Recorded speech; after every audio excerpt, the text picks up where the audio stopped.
관에서 발생하는 열량은 관전압, 관전류, 부하 시간. 자, 얘는 자 V, 얘는 I, 얘는 T죠. 그쵸? 시간 T. 자, 전기공학 시간에 봤죠? VIT 뭐죠? 전력량이에요. 그쵸? 자, 예전에 잠깐 얘기 나온 내용 중에 그 액선 장비를 동작시키는 거는 기본적으로 이제 전기를 이용해서 동작시키는데 거기 사용되는 에너지의 대부분이 열로 소모된다고 했죠. 액선을 만들어내는 에너지에 비해 대부분의 에너지는 열로 소모가 돼요. 그래서 여기서 열량에 대해서 얘기할 때 관전압, 관전류, 부하 시간 이렇게 표현해서 이 관전압, 관전류, 부하 전력량에 비례해서 열이 발생해요. 그리고 이제 보통 이제 열을 다루는 장치들은 이제 히트 유닛이라는 걸 써요. 히트 유닛. 액성관의 입력을 나타내는 단위로 단상 전파 정류회로에서는 히트 유닛이 VIT. 단상 전파 정류가 어떤 거죠? 저기 그림이 있으려나? 적당한 그림이 없네. 단상 전파 정류를 그리면은, 자, 단상 전파 정류는 기본적으로 이런 파형, 전압 파형이 이렇게 돼 있는 거야. 단상 전파로 사용할 경우에는 고압 케이블의 길이가 6m 이상이고 관전류가 10mA 이하일 때 파형이 평활해지기 때문에 히트 유닛은 1.35 VIT가 된다. 자, 이 얘기는 뭐냐면은, 자, 전원장치에서 이런 전압을 만들었다고 쳐봐요. 그런데 이제 문제는 이제, 자, 이게 전원장치, 자, 이게 X성관이면은 여기에 이렇게 선이 이렇게 전압을 전달하도록 이렇게 전선이 이렇게 가겠죠. 그쵸? 그러면 이 전선을 지나가는 과정에서 여기서 만들어진 이 파형이 이 전선을 지나가는 과정에서 저 파형이 원래 이렇게 이런 전압 파형이 어떻게 되냐면은 이렇게 전선을 지나가는 과정에서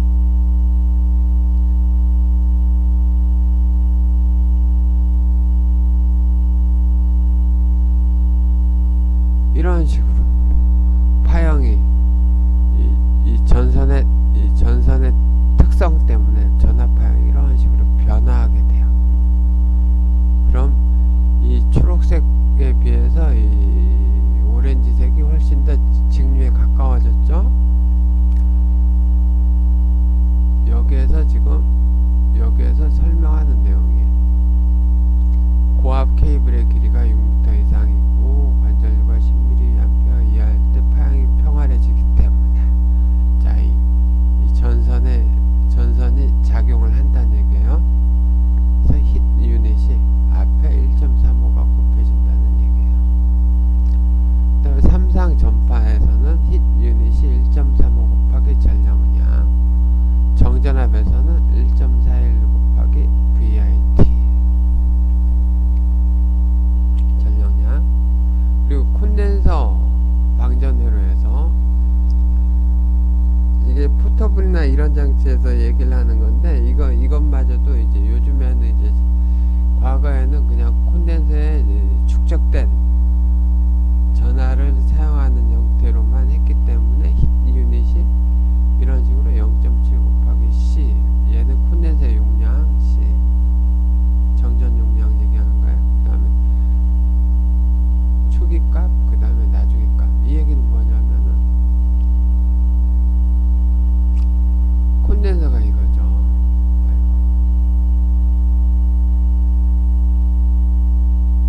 콘덴서가 그림을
내려가느냐?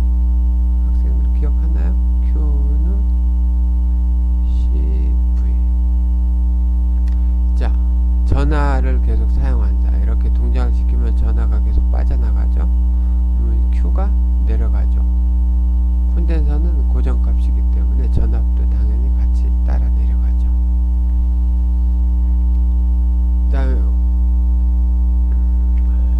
그 다음에 힛 유닛과 그 다음에 줄과 칼로리 간의 관계.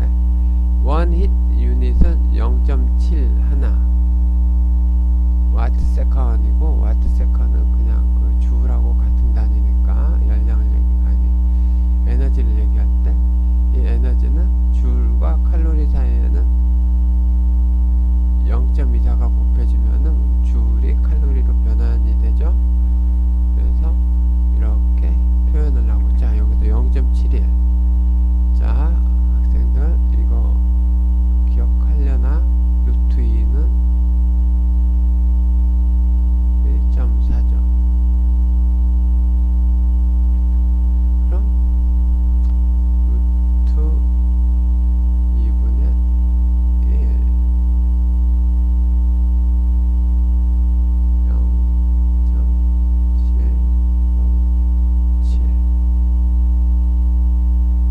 이게 대략적으로 0.71죠. 0.71. 자 그럼 교류파형의 시료값은 최대값 곱하기 0.7이었죠. 그러니까 루트 2분의 뭐 VP 하면은 이게 시료값이 돼요. 이래서 이런 숫자들이 나온 거예요.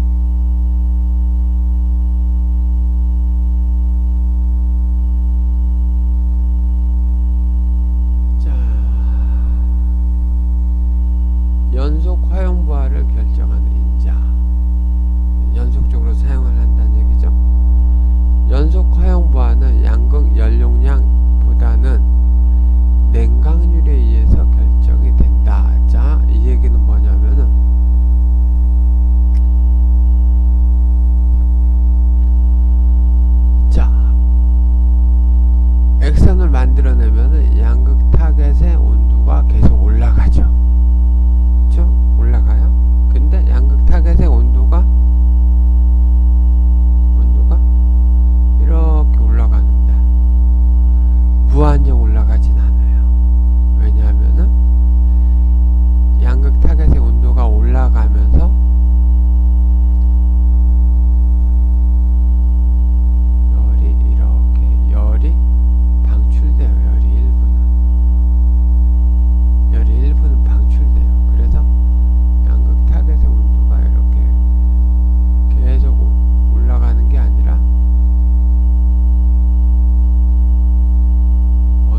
장치를 이용해서 냉각을 시키면 열이 이렇게 막 못 올라가죠. 올라가다가 어느 정도 선에서 열이 더 이상 안 올라가요.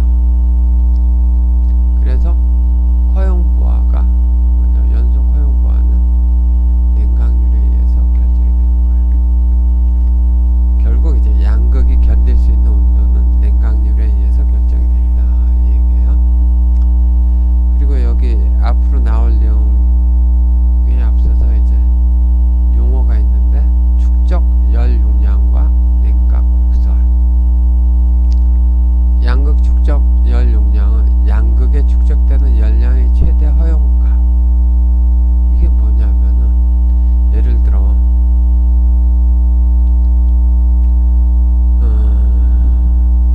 작은 냄비에 물을 넣어놓고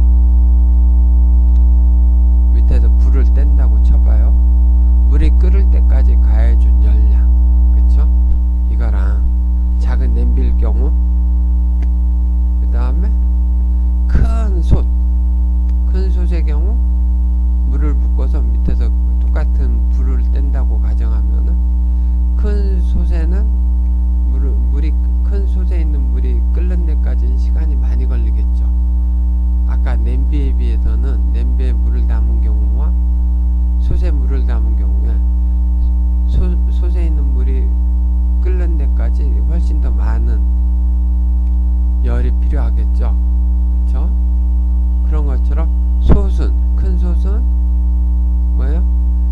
열이 굉장히 많이 필요하니까 끓는 데까지. 그래서 큰 솥은 이제 양극 축적 연용량이 굉장히 크다는 얘기예요. 이 얘기는 끓는 데까지 가해줘야 하는 열의 양이 굉장히 많다는 얘기예요. 그 다음 냉각 곡선, 앞에서 얘기했던 내용과 유사한데 입력을 가하지 않고 두었을 때 감소되는 잔류 열량을 시간에 대한 함수로 나타내는 거. 예를 들어 냄비를 막 끓였어. 그럼 온도가 이만큼 됐어. 냄비 온도가 이만큼 올라갔어요. 막 끓였더니 그럼 이제 불을 딱 꺼. 그럼 냄비 온도가 어때요?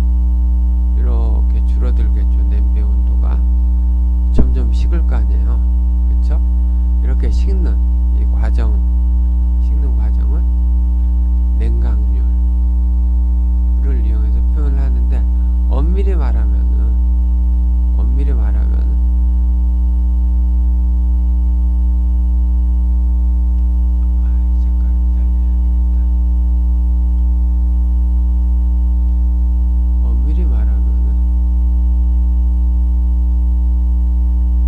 요 시점에서의 냉각률은 이 기울기로 얘기를 해요.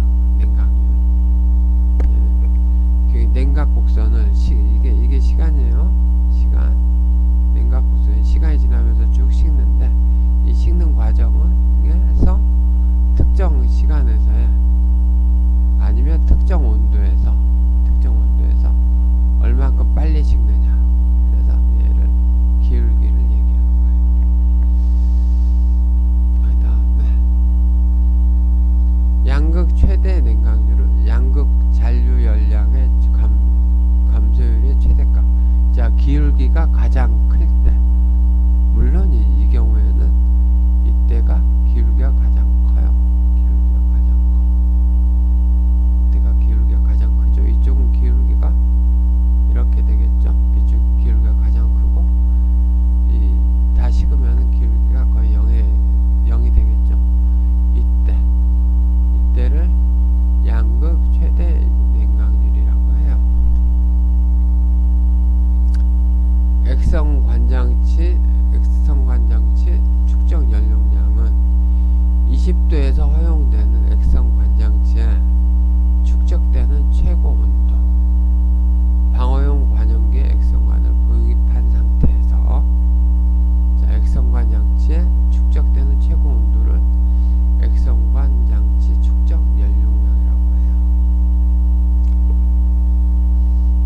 연속 허용부하는 최대 냉각률은 허용 최고 온도 시에 방열되는 열의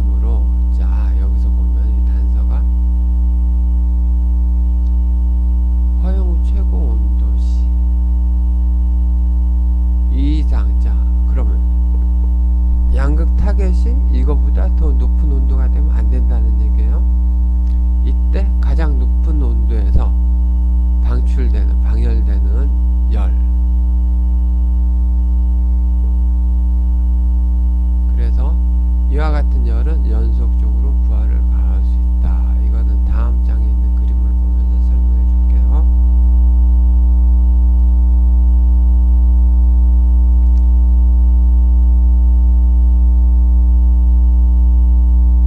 자, 봅시다. 부하 곡선.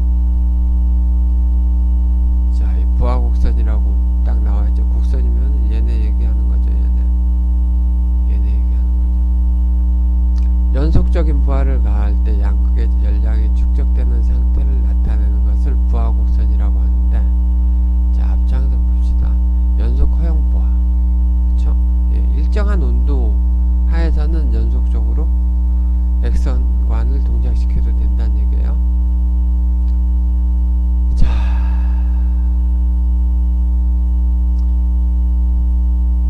자, 냉각 또는 부하 시간. 가로축은 시간이에요. 가로축은 시간. 세로축은 온도와 관계가 되어 있어요. 온도. 양극의 잔유 또는 축적하는 열량을 나타내는 거예요. 세로축. 아니, 액선관을 동작을 시킨다. 액선관을 동작시키면은 양극의 온도가 이렇게 쭉 계속 올라가죠. 양극의 온도가 쭉 올라간단 말이에요. 근데 이제 자, 앞장에서 봤듯이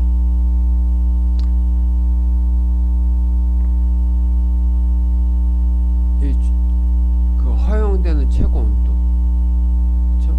자, 여기를 HM을 흰 유닛 맥시멈의 얘긴데, 자, 허용되는 최고 연료량이 여기까지라고 봐봐요. 그러면 액선관을 연속적으로 더 오랜 시간 동안 동작시키면 온도가 계속 올라가죠. 이렇게. 그러면 자, 요 부분은 액선관이 허용한 온도를 넘어서죠. 그쵸? 그럼 이때까지 동작을 시키면은, 여기까지 동작을 시키면은 액선관에 물론 문제가 발생하겠죠. 액선관의 온도가 절대 여길 넘어서면 안 된다는 얘기죠. 자, 그러면 이 조건, 이렇게 올라가는 거, 물론 자, 요 조건하고 요 조건은 뭐예요? 관전압하고 관전류량이 다르겠죠. 그쵸? 관전압하고 관전류가 다르다는 얘기예요. 요 각각의 조건들이 관전압하고 관전류가 다르다는 얘기예요. 자, B의 조건으로, 이 B 맨 위에 커브죠. B의 조건으로 사용을 하면 딱 여기까지만, 이 시간 동안에만 동작을 시켜야 돼요. 이 시간까지만 동작을 시켜야 되고, 그쵸? 이 시간 이상 동작시키면 요 윗동네까지 가기 때문에 양극에 열이 너무 많이 발생해서 양극의 액선관에 문제가 생긴다는 얘기예요. 그러면은 자, 요때까지 딱 끊었어. 동작을 딱 끊었어요. 그럼 이제 양극이 식기 시작하겠죠. 양극이 식을 거란 말이에요. 뜨거워졌으니까 이제 더 이상 열을 발생시키지 않으면 얘가 식기 시작한단 말이에요. 식을 때 이 온도에서는 식을 때 이렇게 식어요. 여기 커브처럼. 자, 이 커브가 뭐냐 하면은, 자, 여기 이게 뭐지? 냉각 곡선이에요. 이게 자, 이 온도일 때는 이만큼의 기울기로